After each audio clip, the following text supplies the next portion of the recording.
Oui, je ne suis pas le seul candidat. Il y a ma co-candidate qui est Violeta Tomic, que je salue, qui est une artiste slovène et qui porte la candidature au niveau européen avec moi, et elle le porte avec énormément de talent. Vous allez me dire, après 40 ans de syndicalisme et beaucoup de combats, qu'est-ce qui peut me décider à accepter ce genre de proposition? Parce que j'étais en pré-retraite à partir du 1er janvier et j'avais promis à ma compagne qu'on irait voyager tranquillement et profiter un petit peu de la vie, quoi, hein. Ça a été dur quand j'ai dû la convaincre du contraire, mais ça fait partie de la vie de tous les jours. Je crois qu'il y a deux choses qui m'ont terriblement décidé. La première, c'est le bruit des bottes. Je crois que vous connaissez ce slogan. Parfois, le bruit des pantoufles est plus assourdissant que le bruit des bottes derrière nos fenêtres. Et c'est la montée en puissance de l'extrême droite en Europe. On ne peut pas être prépensionné, travailler, voyager et se détacher d'une vision de futur qui est quand même assez terrible. Si on combine ça au fait qu'on entend aussi de plus en plus aux frontières de l'Europe le bruit des canons, que ce soit en Libye, que ce soit au Yémen, que ce soit en Syrie, que ce soit en Ukraine, et on se dit que les deux éléments combinés l'un avec l'autre et la situation sociale vécue par l'Europe aujourd'hui risquent de nous entraîner dans des futurs qui sont relativement terribles. C'est ces deux éléments-là qui m'ont décidé à accepter, parce que, soyons clairs, je ne serai jamais président de la Commission européenne, sauf si vous me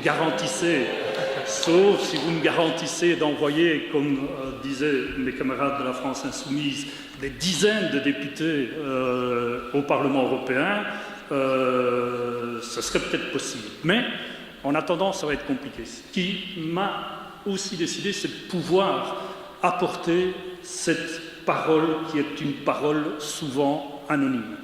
Celle des citoyens lambda, entre guillemets, celle des gens, en définitive, avec une analyse qui correspond à ce que vivent les gens au quotidien. Ceux qui vivent avec 1 200 € par mois, quand ils vivent avec 1 200 € par mois, celle des pensionnés, celle des chômeurs, celle des travailleurs pauvres, celle des travailleurs précaires, c'est d'essayer de porter cette parole, puisque pendant 40 ans, j'ai tenu à défendre tous ceux qui étaient en difficulté.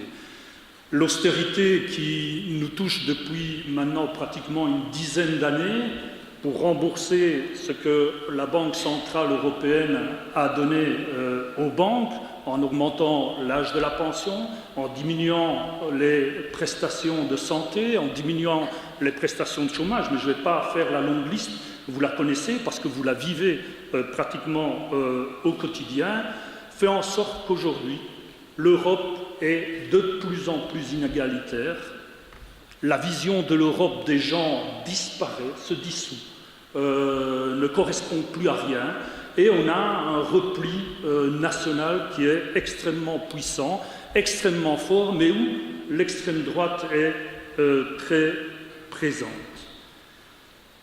L'Europe doit être bien différente à ce qu'elle a été jusqu'à aujourd'hui. Et pour ça, il est nécessaire que pendant ces élections, on porte une autre vision de l'Europe. Alors, la première d'entre elles, je crois qu'on va faire l'ensemble des défis que nous avons devant nous, un défi démocratique, un défi social et un défi écologique. Je crois qu'il faut qu'on ait bien en tête que c'est ces trois fronts-là que nous devons absolument affronter de face et avec des propositions qui viennent de l'ensemble de la gauche.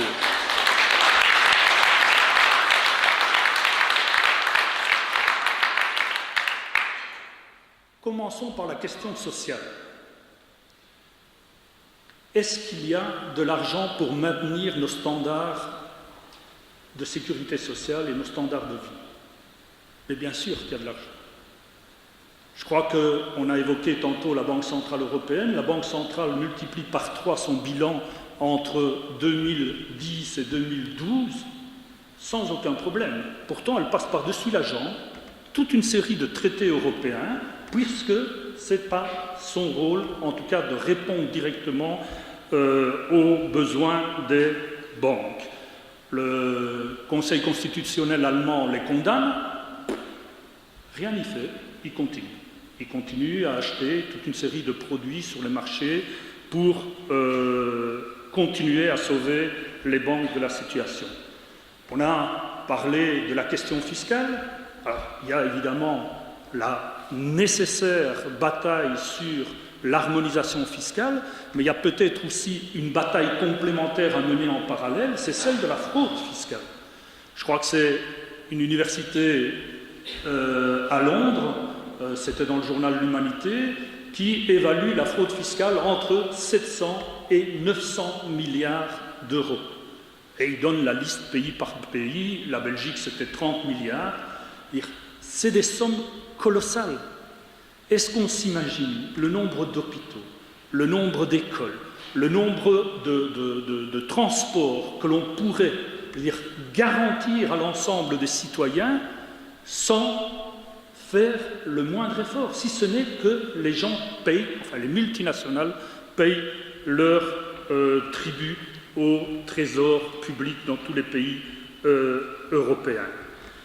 Je crois qu'il faut qu'on soit très clair. Si l'Europe reste ce qu'elle est devenue, c'est-à-dire cette Europe de la concurrence, il n'y aura jamais d'harmonisation fiscale. Donc nous devons changer les objectifs de l'Europe. Pour qu'elle soit celle des citoyens, on doit rompre avec cette vision de l'Europe de la concurrence, parce que la concurrence, c'est la guerre des uns contre les autres.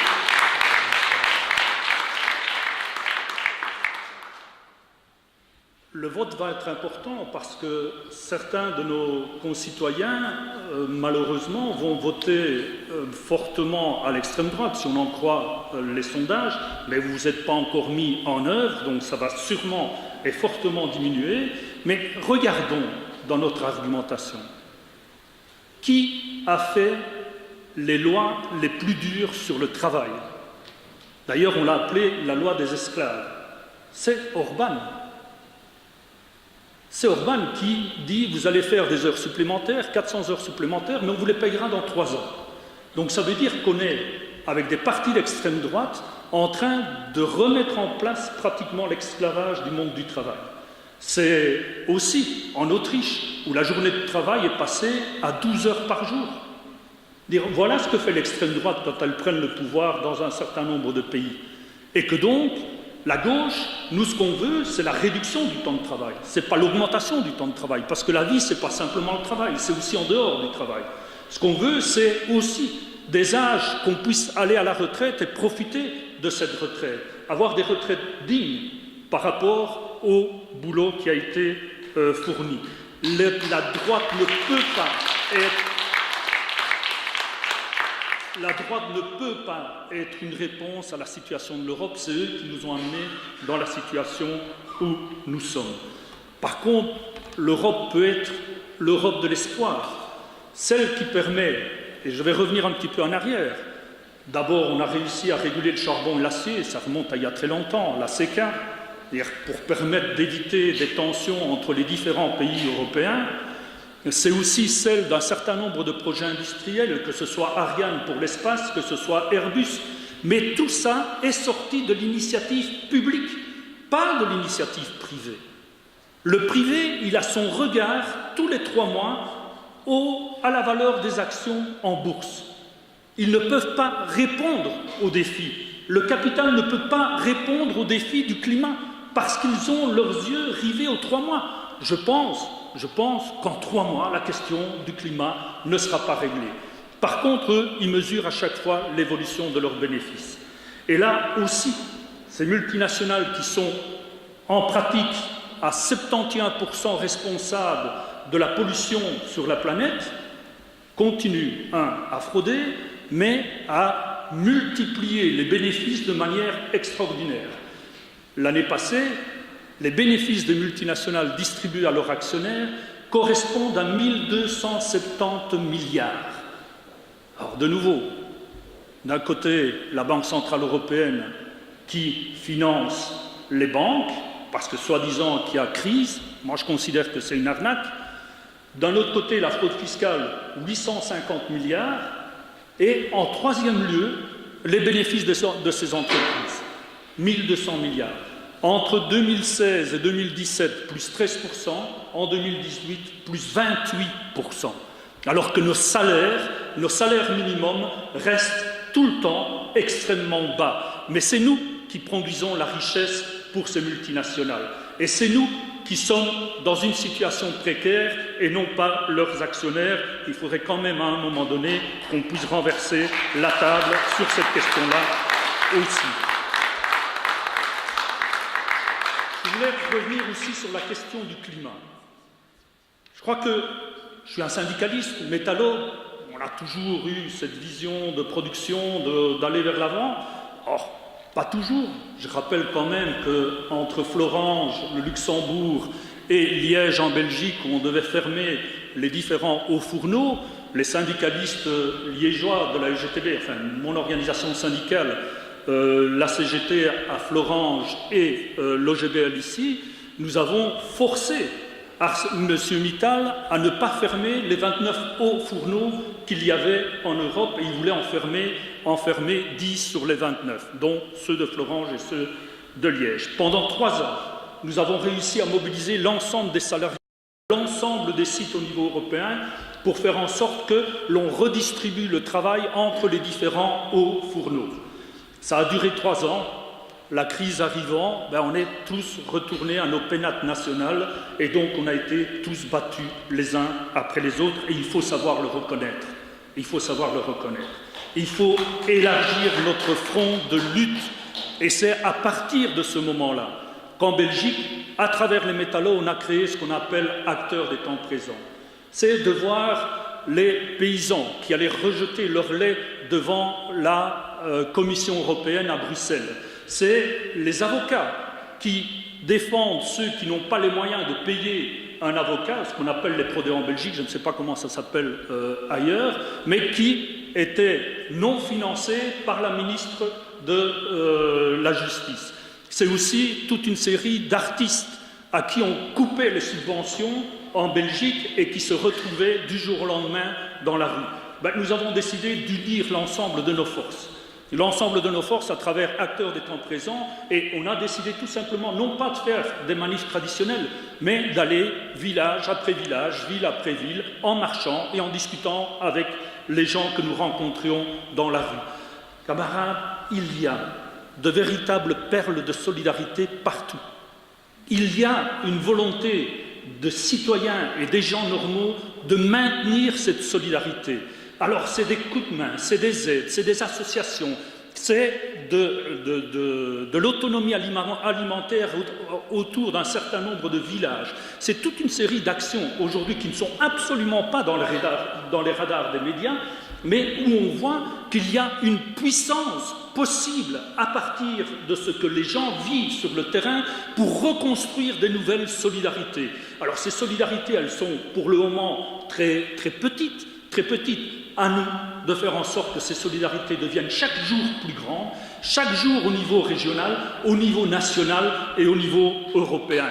Il faut faire voir que la solidarité reste un des principes de la vie en commun.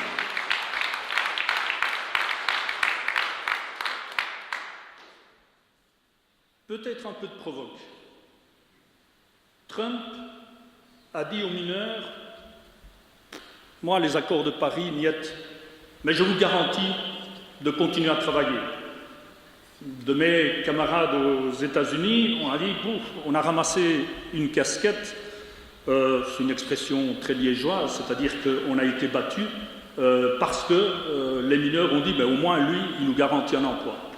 Alors, on doit fermer les mines, on doit fermer les nucléaires, on doit fermer tout ce qui est combustion thermique, mais camarades, s'il vous plaît, je crois que Manuel a évoqué la question, il faut qu'on donne à l'ensemble de ces travailleurs une alternative.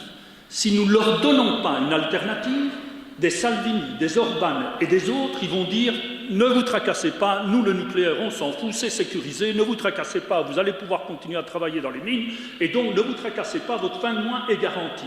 Nous devons avoir un projet de transformation par rapport au climat que nous construisons nous-mêmes, avec les travailleurs dans les entreprises, et tu l'as évoqué, avec les ingénieurs, avec les centres de recherche et développement. Je reprends un exemple de la sidérurgie. Je le reprends à chaque fois parce que j'estime que c'est un des éléments qui aurait pu voir le jour. Dans le centre de recherche métallurgique à Liège, on a, avec un certain nombre de procédés, des tôles d'acier qui ne se salissent plus. Donc vous pouvez les toucher, il n'y aura pas de traces de doigts, vous pouvez de la poussière, ça glisse. Imaginez, alors, voiture, ça c'est un autre débat, mais imaginez, ne serait-ce que cela, qu'on puisse mettre dans les productions des voitures ce type d'acier et que plus personne n'aille à laver sa voiture. Ça fait des millions et des millions de mètres cubes d'eau potable qu'on ne rejetterait pas bêtement dans les égouts. Ça fait des tonnes et des tonnes de détergents qu'on ne rejetterait pas dans les égouts. Eh bien, ce produit existe, mais il n'est pas rentable. Et donc, comme il n'y a pas de bénéfice derrière, ben, le climat, le reste, ben, on s'en fout, il n'y a pas de bénéfice derrière. Donc, il y a, à un moment donné, à dénoncer de manière importante ce système, cette financiarisation de l'économie, pour dire qu'il y a des produits qui sont capables de nous aider dans la lutte contre le climat, mais que ces produits, à un moment donné, doivent être protégés, sinon ils ne verront jamais le jour. Et donc, j'insiste sur l'initiative publique. Et si demain, par le plus grand des hasards, on deviendrait majoritaire au Parlement européen, ben, qu'est-ce qui nous empêche d'avoir des projets où on mettrait autour d'une table non seulement la question énergétique, parce qu'elle est importante et on a déjà quelques chemins à suivre, mais aussi la conception même des produits, tous les produits que l'on consomme. Tous les produits que l'on consomme.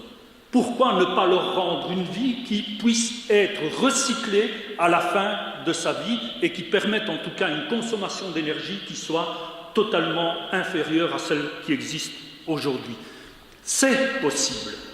Ça a été possible pour construire Airbus, il serait anormal que ce ne soit pas possible pour protéger les générations futures. Et donc nous devons travailler dans ce sens-là, pour redonner confiance aussi aux travailleurs qui sont assez déstabilisés par rapport à tout ce qu'ils entendent et par rapport à la culpabilisation individuelle qui existe par rapport à la lutte contre le climat.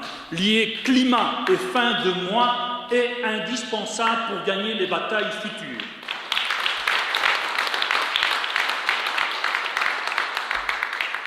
Je terminerai par le fait qu'on n'est peut-être pas nombreux dans la salle, mais sincèrement, on n'est pas seul. Il y a partout en Europe, en tout cas ce que je viens de faire ce dernier mois-ci, parce que j'ai été un peu partout en Europe, des milliers de femmes et d'hommes qui sortent et qui commencent à dire qu'il faut un vrai changement.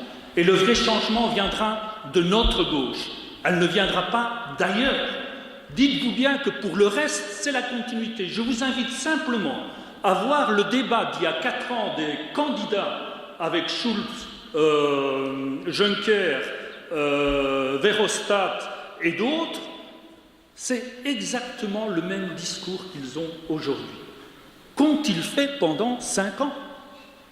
Eh bien, ils ont garanti les bénéfices des multinationales et nous, on est dans la merde. Il faut le dire, on est de plus en plus dans la merde.